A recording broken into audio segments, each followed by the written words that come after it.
હવે તારાનો જવાબ આપવો પડશે. તારા દુનિયામાં જ્યાં જવું હોય તો જજે, બાકી તે ખોટી જગ્યાએ હાથ નાખ્યો, ખોટી જગ્યાએ દુશ્મની, આ દુશ્મની તને બહુ ભારે પડશે. નમસ્કાર મિત્રો, કેમ છો? મજામાં છું. હું પણ મજામાં છું. ફરી વાર વિડીયો લઈને જઈ આવી ગયા છે જોરદાર ધમાકેદાર એન્ટ્રી વાળો તો કિંજલ દવે નહીં. જય માતાજી, જય દ્વારકાધીશ. ધમકી આલી છે તો કાલે જ મેં એક વિડીયો અપલોડ કરેલો જેમાં મેં જણાવેલું કે મેં લગ્ન કરી લીધા છે. મારી રાજી ખુશીથી હું એમના જોડે રહું છું, એમના જોડે આવી છું. છતાં પણ અમુક લોકોએ સોશિયલ મીડિયામાં વિરોધ કરવાનું ચાલુ કર્યું છે, ધમકીઓ આપવાનું ચાલુ કર્યું છે, મારી નાખીશું, ઉપાડી જઈશું, બરાબર. તો મને એ નથી સમજાતું કે જ્યાં સુધી હું સમાજનું નામ રોશન કરી રહી છું, જ્યાં સુધી હું મારા ઘરે પૈસા કમાઈ રહી છું, જ્યાં સુધી હું એમના માટે કંઈક કરી રહી છું, ત્યાં સુધી હું બધાને સારી લાગુ છું. જ્યારે મેં મારી લાઈફ માટે એક ડિસિઝન લીધું છે, એમાં હું ખોટી થઈ જાઉં છું, ખરાબ થઈ જાઉં છું, બરાબર.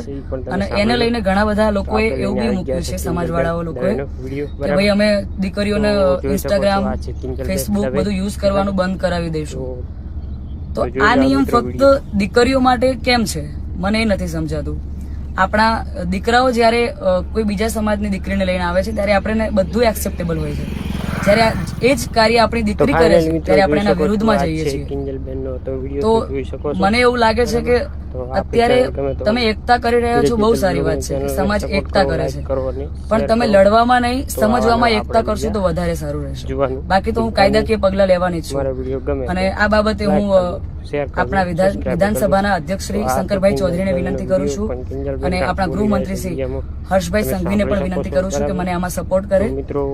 અને બાકી તો આપણે કાયદાકીય રીતે લડવાની તૈયારીમાં છીએ અને મારા સમાજને એક પ્રેમથી મારી આપણે હવે મળશે આ વિડીયોમાં કિંજલબેન જોડે કેવું થઈ ગયું એ જુઓ, બરાબર.